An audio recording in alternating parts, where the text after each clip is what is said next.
Morning everyone, আমি তোমাদের Ganesh sir. আজকে ইকোনমি থেকে যেসব কোয়েশ্চেন তোমাদের পরীক্ষায় আসবে সেইগুলো বেসিক্যালি আলোচনা করব। তার আগে একটা বেসিক কনসেপ্ট তোমাদের দিয়ে রাখি যে ইকোনমি কাকে বলে এবং ভারতের ইকোনমি কেমন। ইকোনমি বলতে বোঝায় কোনো দেশের, এটা একটা গ্রিক শব্দ প্রথমত, আর কোনো দেশের অর্থ ব্যবস্থাকেই বোঝায় সেই দেশের ইকোনমিক ব্যবস্থা। ক্লিয়ার? তো নর্মাল সেন্সে জানো, বেশি কিছু জানার প্রয়োজন নেই, কারণ এই ইকোনমি কাকে বলে এটা তোমাদের পরীক্ষায় আসবে না। ক্লিয়ার? দ্বিতীয় নম্বর হচ্ছে ভারতের ইকোনমি কেমন। ভারতের ইকোনমি বলতে গেলে বলতে হয় যে ভারত একটা কৃষি প্রধান দেশ এবং আমাদের ভবিষ্যৎ শিল্পের উপর টিকে আছে। কেননা ভারতবর্ষের এরিয়ার দিক থেকে তোমরা যদি একটু ভালো করে দেখো, এরিয়ার দিক থেকে ভারত কিন্তু এরিয়ার দিক থেকে সপ্তম বৃহত্তম দেশ, আর সব থেকে বড় দেশ হচ্ছে রাশিয়া। এইবার দেখো দ্বিতীয় নম্বর, খুব ইন্টারেস্টিং একটা পয়েন্ট, জনসংখ্যা পপুলেশনের দিক থেকে কিন্তু আমাদের দেশ সেকেন্ড, অর্থাৎ চায়নার পরে।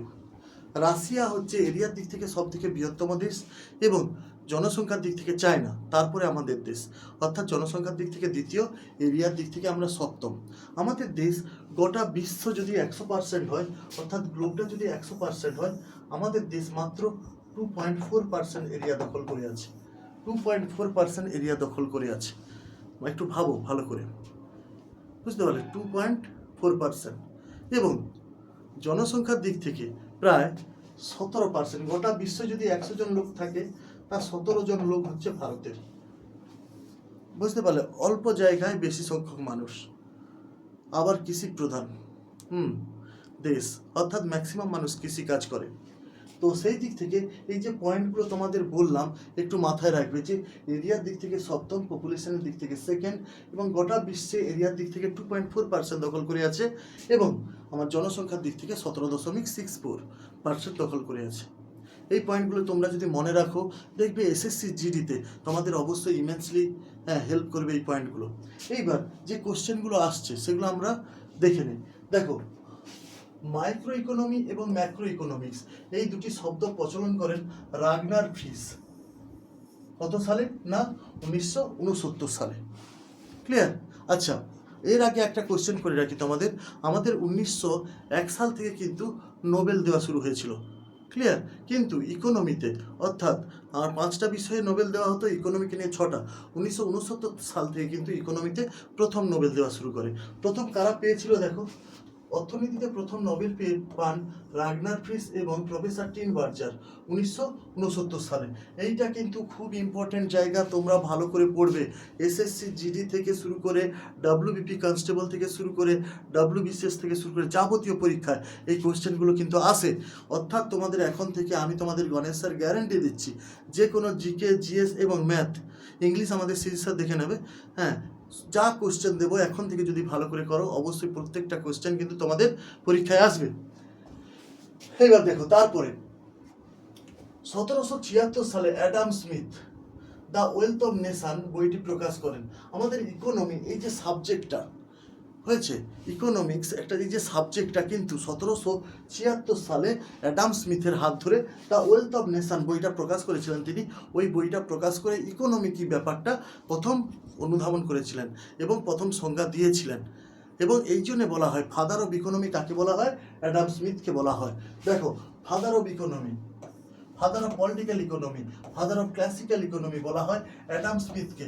খুব ইম্পর্ট্যান্ট জায়গা, প্রত্যেকটা জায়গা যেটা আমরা তোমাদের নোট দেব, ভালো করে পড়বে, এটুকু শিওর গণেশ স্যার তোমাদের গ্যারান্টি দিচ্ছে। ইকোনমি থেকে শুরু করে কনস্টিটিউশন থেকে শুরু করে হিস্ট্রি, জিওগ্রাফি, যে কোনো সাবজেক্টে তোমাদের স্ট্রং করার দায়িত্ব গণেশ স্যারের। ক্লিয়ার? যা যা দেবো এখন থেকে পড়ে যাও, ওয়েস্ট বেঙ্গল পুলিশের এসআই, কনস্টেবল যাই পরীক্ষা হোক, তোমরা কোশ্চেন কমন পাবে, এটুকু 100% গ্যারান্টি তোমাদের দিচ্ছি। আচ্ছা, এবার দেখো, আচ্ছা এখানে একটা মাইক্রো ইকোনমি, ম্যাক্রো ইকোনমি, তোমরা সবাই পরীক্ষায় মাইক্রো করেছো, যারা যারা এইসব বিষয়ে সিদ্ধহস্ত, মাইক্রো করেছো। মাইক্রো মানে ছোট, অর্থাৎ যেসব ইকোনমির যে ব্যবস্থা একটা ছোট্ট অঞ্চলে সীমাবদ্ধ হয় তাকে বলা হয় মাইক্রো ইকোনমি। আর যেসব ইকোনমি দেশ বিদেশে ছড়িয়ে পড়ে তাকে বলা হয় ম্যাক্রো ইকোনমি। ক্লিয়ার? এই কনসেপ্টটা শুধু মাথায় রাখো। এবার তোমরা বলবে যে স্যার ছোট ইকোনমি বলতে আবার কি? দেখো, আদিবাসী সমাজে একটা ছোট্ট একটা ইকোনমি ব্যবস্থা করে তাদের জীবনযাপন। আবার আমাদের গ্রাম অঞ্চলে ঠিক আগের দিনে দেখলে যে কারোর বাড়িতে যদি চাল হয়ে থাকে, কারোর বাড়িতে যদি গম হয়ে থাকে, একে অপরের বাটার সিস্টেমের মাধ্যমে কী হতো, নিজেদের চাহিদাগুলো পূরণ করতো। ক্লিয়ার? এগুলোকেও আমরা মাইক্রো ইকোনমির মধ্যে ফেলতে পারি। ক্লিয়ার? তাহলে এই পয়েন্টগুলো তোমরা কিন্তু খুব সুন্দরভাবে করবে। এইবার দেখো, ফাদার অফ মডার্ন ইকোনমি, খুব ইম্পর্ট্যান্ট একটা point. Father of modern economy, James কেইন্সকে বলা হয় ফাদার অফ মডার্ন ইকোনমি। দেখো, father of economy, father of political economy, father of classical economy, যেমন আমরা অ্যাডাম স্মিথকে বলবো, বর্তমানে ফাদার অফ মডার্ন ইকোনমি কিন্তু জেমস কেইন্সকে আমরা বলবো। ক্লিয়ার? খুব সুন্দরভাবে করবে তোমরা। এখন থেকে যদি মন দিয়ে পড়ো, ভবিষ্যতে কিন্তু এর ফল তোমরা পাবে। বাড়ির বাবা মা যেভাবে আশা নিয়ে তোমাদেরকে পাঠিয়েছে সেন্টারে, বিশেষ করে আমাদের অফলাইন সেন্টার থেকে শুরু করে অন্যান্য যে কোনো সেন্টারে, তাদের স্বপ্ন পূরণ করার দায়িত্ব কিন্তু তোমাদের। তার জন্য পরিশ্রম করো, আমরা আছি তোমাদের সাথে। আমি গণেশ স্যার চিরন্তন তোমাদের সাথে থাকবো, যতক্ষণ পারবে না যে স্যার হয় না, আমি থাকবো সঙ্গে। ক্লিয়ার? এইবার দেখো, এবার কিছু কিছু তথ্য আমি দিচ্ছি যেগুলো পরীক্ষায় আসে। যেসব তথ্য, যেমন ধরো যে বিষয় হচ্ছে ল মার্কেট থিওরি। ক্লিয়ার? তারপরে ডেভিড রিকার্ডোর রেন্ট থিওরি। এই যে দুটো থিওরি খুব ভালো করে পড়ো। রেন্ট থিওরি, ডেভিড রিকার্ডোর রেন্ট থিওরি, ম্যালথুয়াসের পপুলেশন থিওরি। ভিভিআই ইম্পর্টেন্ট, প্রচুর ইম্পর্টেন্ট কিন্তু। হ্যাঁ, পরীক্ষায় তোমাদের দেব যে রেন্ট থিওরি কার আর পপুলেশন থিওরি কার।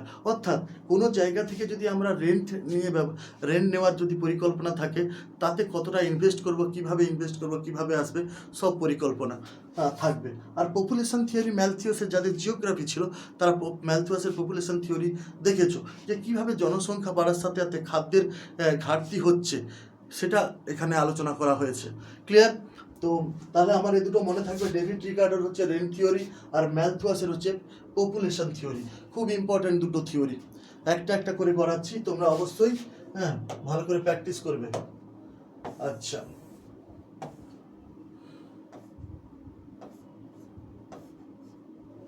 এবার দেখো কি বলা হয়েছে না, মৌলিক অর্থনৈতিক সমস্যাগুলো কোথায়। যে আমাদের সব দেশের অর্থনৈতিক একটা সমস্যা আছে। কোথায় সমস্যা? আমাদের চাহিদা কি বলা হয়েছে, স্কারসিটি, ল্যাক অফ রিসোর্সেস। আমাদের চাহিদা অনুযায়ী আমাদের কাছে সম্পদ নেই। তাকে আমরা, সম্পদ থাকলে তো তাকে আমরা ইউটিলাইজ করব, না হলে কি করে হবে? কিন্তু মানুষের চাহিদা কোনোদিন পূর্ণ হয় না, তোমরা জানো। এই জন্য কি না, স্কারসিটি, অভাবটা কোথায় মৌলিক অর্থনৈতিক সমস্যা হচ্ছে ল্যাক অফ রিসোর্সেস। অর্থাৎ রিসোর্সের অভাব, সম্পদের অভাব। ক্লিয়ার? খুব ইম্পর্টেন্ট।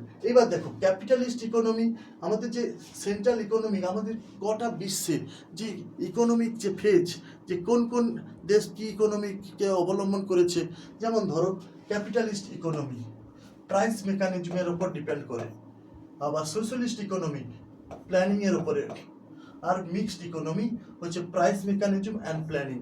আমি একটা আলোচনা করছি। ক্যাপিটালিস্ট ইকোনমি প্রথমত কাকে বলে? ক্যাপিটালিস্ট ইকোনমি, যেমন আমেরিকা একটা ক্যাপিটালিস্ট ইকোনমির দেশ। অর্থাৎ ক্যাপিটালিস্ট ইকোনমি হচ্ছে তাহলে কি না, যে সমস্ত দেশ হয়েছে, যে সমস্ত দেশের অর্থনীতি ক্যাপিটালিস্টিক অর্থাৎ ধনতান্ত্রিক ব্যবসার উপর ডিপেন্ড করে আছে, অর্থাৎ ধনী ধনী ব্যবসায়ীদের উপর ডিপেন্ড করে আছে, তারাই মার্কেটটাকে কন্ট্রোল করছে। ঠিক আছে?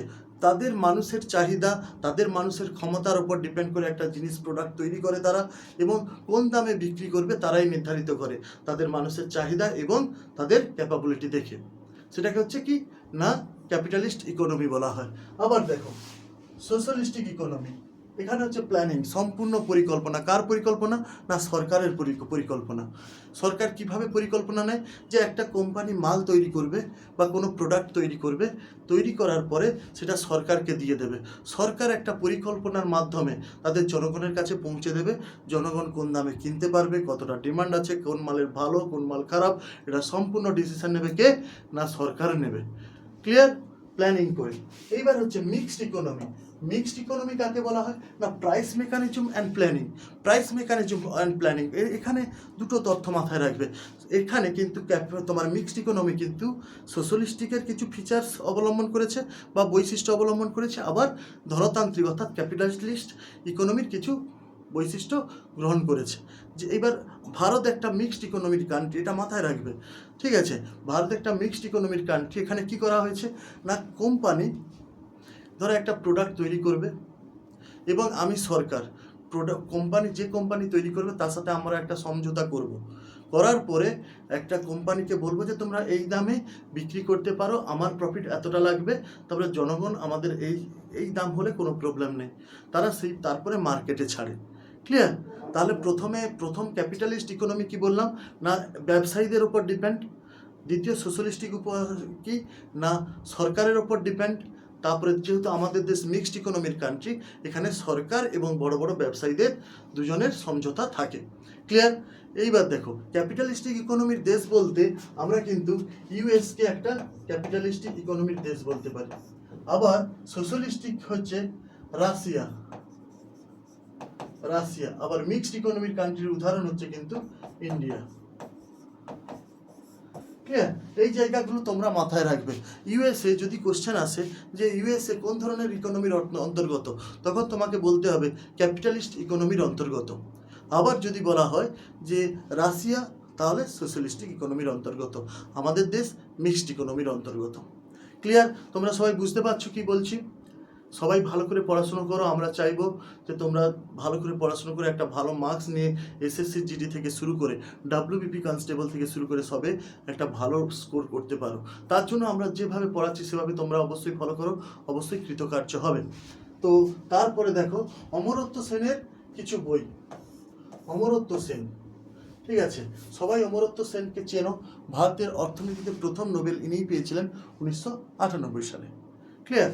দেখো ইনি যে বইগুলো লিখেছে poverty and famine, choice of technique, development as freedom, argumentative India, idea and freedom. বুঝছে? এখান থেকে এই যে আর্গুমেন্টেটিভ ইন্ডিয়া বইটা কিন্তু খুব ইম্পর্টেন্ট এবং পরীক্ষায় আসে যে who was the writer of argumentative India বা who is the writer of argumentative India, তখন তোমাকে বলতে হবে অমরত্ব সেন। অমরত্ব সেন কিন্তু কত সালে পেয়েছিল? 1998 সালে নোবেল পুরস্কার পেয়েছিল। এইবার দেখো তারপরে যে পয়েন্ট, মিক্সড ইকোনমির ধারণা ভারত সরকার নিয়েছিলেন 1948 সালে ইন্ডাস্ট্রিয়াল পলিসির মাধ্যমে। প্রথম ইন্ডাস্ট্রিয়াল পলিসি, দেখো প্রথম ইন্ডাস্ট্রিয়াল পলিসি আমাদের হয়েছিল 1948 সালে।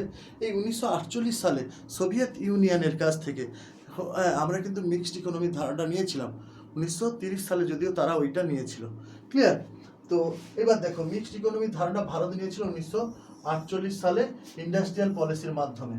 প্রথম ইন্ডাস্ট্রিয়াল পলিসি ঘোষণা হয়েছিল 6 এপ্রিল 1948 সাল। ভেরি ভেরি ইম্পর্টেন্ট, খুব ইম্পর্টেন্ট, পরীক্ষায় প্রচুর আসে যে প্রথম ইন্ডাস্ট্রিয়াল পলিসি কত সালে ঘোষণা হয়েছিল না 6 এপ্রিল 1948 সালে।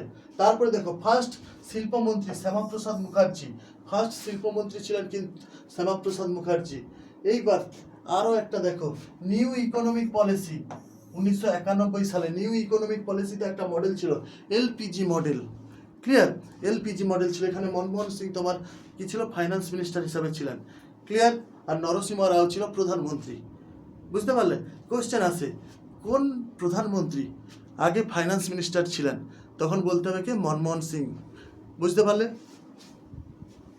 দেখো এখানে 1991 সালে যে নিউ ইকোনমিক পলিসি এসেছিল, এটা ফেমাস কেন হয়েছিল না 3টে বৈশিষ্ট্যের উপরে: liberalisation, globalisation and privatisation. Liberalisation কথার অর্থ কি না শিল্পের মুক্ততা, অর্থাৎ যারা শিল্প করতে চায় তাদেরকে কিছু ক্ষেত্রে ছাড় দেওয়া হয়েছে। তারপরে তোমার গ্লোবালাইজেশন মানে কি? নিজের দেশে অন্যান্য দেশের লোক যারা ব্যবসা বাণিজ্য করতে পারে, হ্যাঁ, তার সুযোগ সুবিধা করে দেওয়া। আর হচ্ছে প্রাইভেটাইজেশন কথার অর্থ তোমরা সবাই জানো যে সরকারি যে কোনো জিনিসকে যদি প্রাইভেটাইজেশন করা হয় তাতে কি হয় না প্রোডাক্টিভিটি বাড়ে। তোমরা সরকারি ব্যাংক এবং বেসরকারি ব্যাংকে গেলেই এর তফাৎটা বুঝতে পারবে। অর্থাৎ প্রত্যেকটা জিনিসকে কি করে দেওয়া না প্রাইভেটাইজেশন করা। এইবার দেখো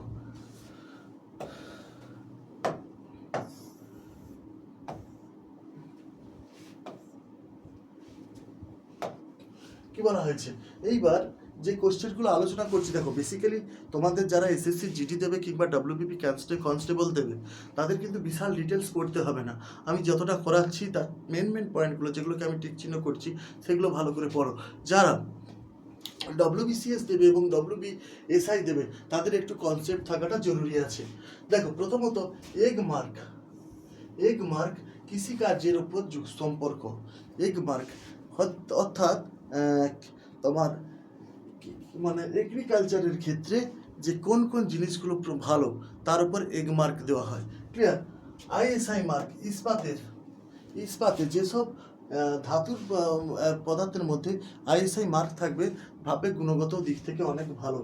ইকো মার্ক পরিবেশকে ক্ষতি করবে না এমন জিনিসপত্র, যেমন আমরা জানি বর্তমানে প্লাস্টিকের পরিবর্তে এক ধরনের পেপার এসেছে যেটা আমাদের পরিবেশ বান্ধব, তো সেই সব বস্তুর ওপর ইকো মার্ক থাকে। ফ্যাসাই যে কোনো খাদ্যের ওপর, হ্যাঁ, ফুড সেফটি অ্যান্ড সিকিউরিটি যে অথরিটির যে সাইনটা লোগোটা থাকে প্লাস এই ভাষাটা লেখা থাকে। ক্লিয়ার? তাহলে এই জায়গাটা তাহলে কৃষিকাজ, আইএসআই, ইস্পাত, ইকোমার্ক, পরিবেশ, ফ্যাসাই, খাদ্য। এবার দেখো world development report is an annual publication of world bank. এখানেও কোশ্চেন আছে যে ওয়ার্ল্ড ডেভেলপমেন্ট রিপোর্ট প্রকাশ করে কে? ওয়ার্ল্ড ডেভেলপমেন্ট রিপোর্ট প্রকাশ করে কে? না ওয়ার্ল্ড ব্যাংক প্রকাশ করে। ওয়ার্ল্ড ব্যাংকের অ্যাকচুয়াল নাম কি? International bank for reconstruction and development, IBRD. এটা শর্ট ফর্মে বলা হয় আইবিআরডি, কি না international bank for reconstruction and development. Amartya Sen goat Nobel prize আমি আগেও বলেছিলাম 1998 সালে নোবেল পেয়েছিল কিসের জন্য? ওয়েলফেয়ার অফ ইকোনমিক্স, অর্থাৎ ইকোনমিতে ভালো কন্ট্রিবিউশনের জন্য অমর্ত্য সেনকে 1998 সালে নোবেল পুরস্কার দেওয়া হয়েছিল। বুঝতে কোনো অসুবিধা হচ্ছে? একটা পার্ট আমি আলোচনা করছি, তোমরা অবশ্যই দেখবে এবং খাতায় লিখবে, তাতে তোমাদেরই সুবিধা। ক্লিয়ার?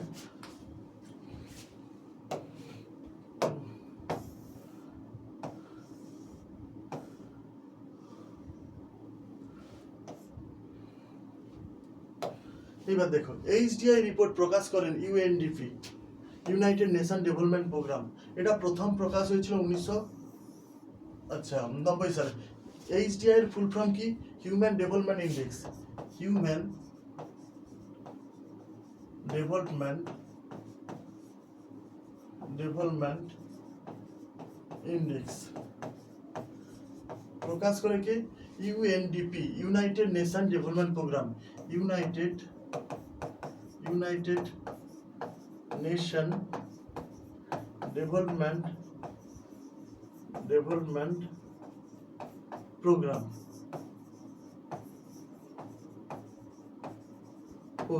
ক্লিয়ার? 1990 সালে প্রথম প্রকাশ করেছিলেন। আর এই এইচডিআই এর ধারণা দিয়েছিলেন কে? না অমর্ত্য সেন এবং প্রফেসর মেঘনাথ দেশাই। ক্লিয়ার?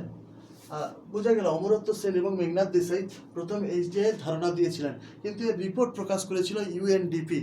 এইবার এই যে অমর্ত্য সেন এবং মেঘনাথ দেশাই এইচডিআই যে ধারণা দিয়েছিল, কার উপর ভিত্তি করে ধারণা দিয়েছিল? না হিউম্যান ডেভেলপমেন্ট ইন্ডেক্স তিনটে বিষয়ের উপর। একটা হচ্ছে লাইফ এক্সপেক্টেন্সি, অর্থাৎ কি একটা মানুষের কি বলা যায় গড় বয়স কীরকম হতে পারে, বয়স কত হতে পারে। অ্যাডাল্ট লিটারেসি রেট অর্থাৎ শিক্ষার হার, এবং পার capital income on GDP, gross domestic প্রোডাক্টের ওপর বা জিডিপির ওপর পার ক্যাপিটা ইনকাম কত হচ্ছে। অ্যাডাল্ট লিটারেসি রেট শিক্ষার হার কেমন, হ্যাঁ, লাইফ এক্সপেক্টেন্সি তার বয়স কত দূর পর্যন্ত সে বাঁচতে পারে। এই তিনটে উপাদানের উপর ভিত্তি করে অমর্ত্য সেন এবং মেঘনাথ দেশাই কিন্তু এইচডিআই এর ধারণা প্রকাশ করেছিলেন। এইবার যেগুলো আমি আলোচনা করছি দেখো একটু, অবশ্যই তোমরা এগুলো ভালো করে একটু পড়বে।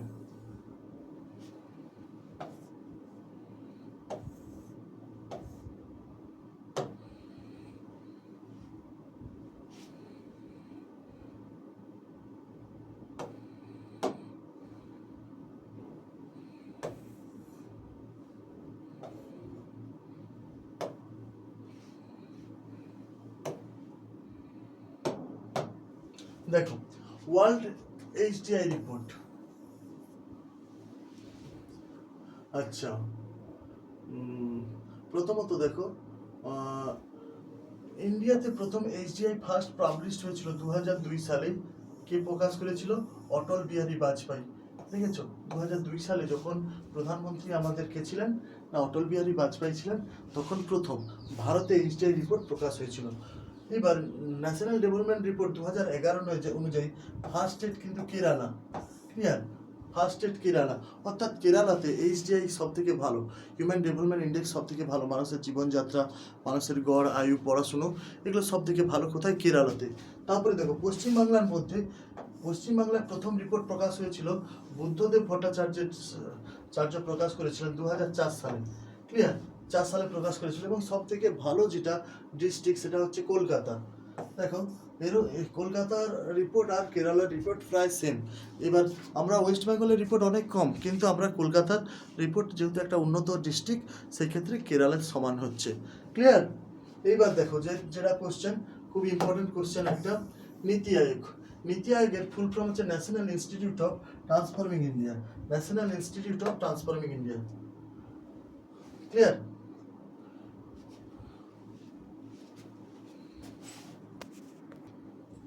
দেখো নীতি আয়োগ পরীক্ষায় কিন্তু আসে national institute of transforming India, তাই না?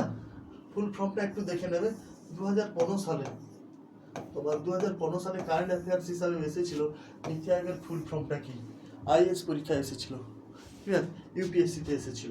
এইবার দেখো 1 জানুয়ারি আমার নীতি আয়োগ শুরু হয়েছিল, 1 জানুয়ারি 2015 সাল। নীতি আয়োগ যেটা প্ল্যানিং কমিশনকে সরানো হয়েছিল, প্ল্যানিং কমিশন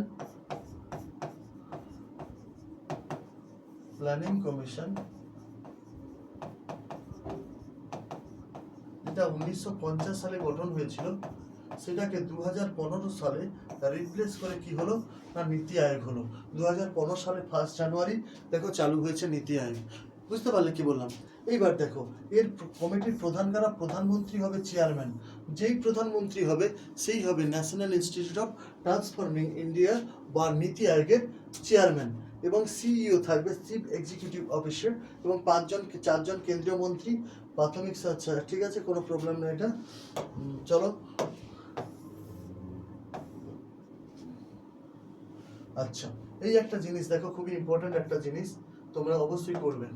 দেখো ভারতীয় জনগণের পেশাগত চরিত্র কি, তাই না? পেশাগত চরিত্র হচ্ছে 3টে রকম আছে। একটা হচ্ছে কি প্রাথমিক ক্ষেত্র, দ্বিতীয় হচ্ছে মাধ্যমিক ক্ষেত্র, তৃতীয় হচ্ছে পরিষেবা ক্ষেত্র বা টার্সিয়ারি ক্ষেত্র। তাহলে প্রাথমিক ক্ষেত্র বা প্রাইমারি ক্ষেত্রে কারা যুক্ত থাকে? যারা কৃষিকাজের সাথে সরাসরি যুক্ত থাকে তাদেরকে বলা হয় কি প্রাইমারি সেক্টরের মানুষ। ক্লিয়ার? দ্বিতীয়ত হচ্ছে যারা শিল্পক্ষেত্রে কলকারখানায় যুক্ত থাকে, তার কিংবা চাকরি বাকরি আমি টার্সিয়ারি ক্ষেত্রতে বসাবো। কৃষিক্ষেত্রে যারা যুক্ত থাকে, শিল্পক্ষেত্রে যারা যুক্ত থাকে তাকে বলা হয় সেকেন্ডারি। এবং যারা পরিষেবা ক্ষেত্রে, অর্থাৎ কি পরিষেবা দান করে, কি না ধরো স্কুল টিচার থেকে শুরু করে, ধরো একজন শিল্পের কাজ, কলকারখানায় কাজ করে পরিষেবা দিচ্ছে না, তাহলে আমার প্রথম হচ্ছে কৃষি, এগ্রিকালচার, দ্বিতীয় হচ্ছে ইন্ডাস্ট্রি, তৃতীয় হচ্ছে যারা ইন্ডাস্ট্রি বা সরকারি পদে চাকরি করছে, তাদেরকে টার্সারি ক্ষেত্রের মানুষ বলছে। এবার দেখো 1949 সালে ন্যাশনাল ইনকাম কমিটি গঠন হয়েছিল। 1949 সালে ন্যাশনাল ইনকাম কমিটি গঠন হয়েছিল, যার চেয়ারম্যান ছিল পিসি মহালানোবিস। ক্লিয়ার? পিসি মহালানোবিস ফার্স্ট রিপোর্ট জমা দেয় 1951 সালে। তাহলে ন্যাশনাল ইনকাম কমিটি গঠন কবে হয়েছিল? না ন্যাশনাল ইনকাম কমিটি গঠন হয়েছিল 1949 সালে। চেয়ারম্যান কে ছিল? না পিসি মহালানোবিস ছিলেন চেয়ারম্যান, তাই না? পিসি মহালানোবিস ছিলেন চেয়ারম্যান। রিপোর্ট জমা দিয়েছিল 1951 সালে। এবার sectoral contribution to our national income, আমাদের যে মানুষজন যারা যুক্ত আছে কৃষিক্ষেত্রে, আমাদের দেশে যদি 100 টাকা ইনকাম হয়, কৃষিক্ষেত্রে থেকে কিন্তু আমরা 17 টাকা পাই। ক্লিয়ার? আবার দেখো ইন্ডাস্ট্রি সেক্টরে, হ্যাঁ 100 টাকার মধ্যে 31.8 টাকা পাই। আবার পরিষেবা ক্ষেত্রে 50.7 টাকা পাই। ক্লিয়ার? 100 টাকা যদি ইনকাম হয়ে থাকে, তাহলে দেখো বেশি মানুষ যুক্ত আছে কিন্তু কৃষিকাজে, কিন্তু ইনকাম তারা কম করছে। এই জন্য যারা কৃষিতে যুক্ত থাকে তারা কি সাধারণত গরিব হয়ে থাকে ভারতে। ক্লিয়ার? এবার দেখো ভারতের জাতীয় আয় প্রথম নির্মাণ করেন দাদাভাই নৌরোজি। খুব ইম্পর্টেন্ট একটা পয়েন্ট, হ্যাঁ বলছি এটা।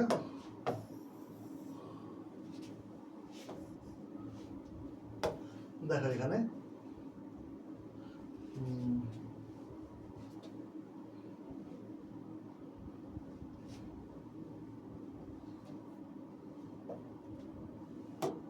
একটু দেখো।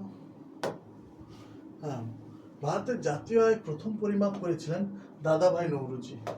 ভারতের জাতীয় আয় প্রথম নির্মাণ করেন বা পরিমাণ করেছিলেন দাদাভাই নৌরোজি 1968 সালে তার বই কি the poverty and un-British rule in ইন্ডিয়ার মাধ্যমে।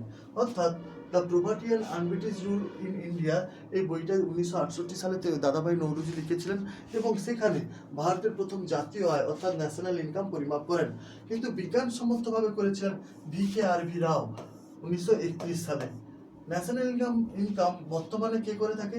CSO করে থাকে, সেন্ট্রাল স্ট্যাটিস্টিক্যাল অর্গানাইজেশন বা statistic organisation. First base year প্রথম করেছিল 1948-49 সালে। তাহলে দেখো এখান থেকেও কিন্তু কোশ্চেন আসবে যে the poverty and un-British rule in India বইটার লেখককে না দাদাভাই নৌরোজি। প্রথম জাতীয় আয় পরিমাপ করেছিলেন কে? দাদাভাই নৌরোজি। বিজ্ঞানসম্মতভাবে কে প্রথম জাতীয় আয় নির্মাণ করেন? না VKRV রাও 1931 সালে। কিন্তু বর্তমানে কে করে থাকে? CSO। কবে থেকে? না 1948 থেকে 49 সালে থেকে শুরু করেছিলেন তোমার CSO ন্যাশনাল ইনকাম।